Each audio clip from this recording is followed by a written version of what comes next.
திருவண்ணாமலை மாவட்டம் செய்யார் பகுதியில் APR group என்ற பெயரில் அல்தாப் தாசிப் என்பவர் நிதி நிறுவன மற்றும் சேமிப்பு திட்டங்கள் மூலம் பொதுமக்களிடமிருந்து பல கோடி ரூபாய் வசூலித்துள்ளார். இது மட்டுமின்றி ஏஆர்பி நிதி நிறுவனம் மற்றும் சேமிப்பு திட்டம் என்ற பெயரில் திருவண்ணாமலை மாவட்டம் மட்டுமல்லாது தமிழகத்தில் உத்தரமேரூர், அரக்கோணம், ராணிப்பேட்டை, பெருங்களத்தூர், திருப்போரூர் உள்ளிட்ட பல்வேறு பகுதிகளில் விளம்பரம் செய்து ஏஆர்பி பாத்திரக்கடை வழங்கும் திட்டம், இல்லத்து அரசிகளுக்கான பாத்திர திட்டம், சூப்பர் மார்க்கெட் பொருட்கள் வழங்கும் திட்டம், மளிகை பொருட்கள் வழங்கும் திட்டம், தங்க நகைகள் வழங்கும் திட்டம் என பல்வேறு திட்டங்கள் அறிவித்து அதற்குண்டான தொகையை பொதுமக்களிடம் வசூலித்து சுமார் 5000 கோடி ரூபாய் வரை மோசடி செய்துள்ளார்.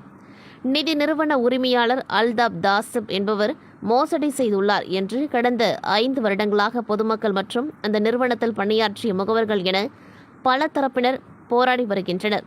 இதுகுறித்து பொருளாதார குற்றப்பிரிவு போலீசாரிடம் புகார் அளிக்கப்பட்டு நிதி நிறுவன உரிமையாளர் அல்தாப் தாசிப் கைது செய்யப்பட்டு தற்பொழுது அவர் ஜாமீனில் வெளியே உள்ளார். மேலும் பொருளாதார குற்றப்பிரிவு துணை காவல் கண்காணிப்பாளர் சுதாகரன் பொதுமக்களின் புகாரை ஏற்று உரிய விசாரணை நடத்தாமல் அலைக்கழித்து வருவதால், நிதி நிறுவனத்திற்கு ஆதரவாக அவர் செயல்படுவதால் அவரை மாற்றி வேறு போலீசாரை நியமித்து உரிய நடவடிக்கை எடுக்க வேண்டும் என்று பொதுமக்கள் கோரிக்கை வைத்தனர்.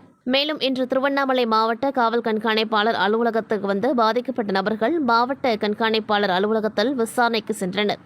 மாவட்ட காவல் கண்காணிப்பாளர் அலுவலகத்தில் முறையாக பதிலளிக்காததால் பாதிக்கப்பட்ட நபர்கள் அனைவரும் திருவண்ணாமலை மாவட்ட ஆட்சியர் அலுவலகம் எதிரே தரையில் அமர்ந்து சாலை மறியல் போராட்டத்தில் ஈடுபட்டனர்.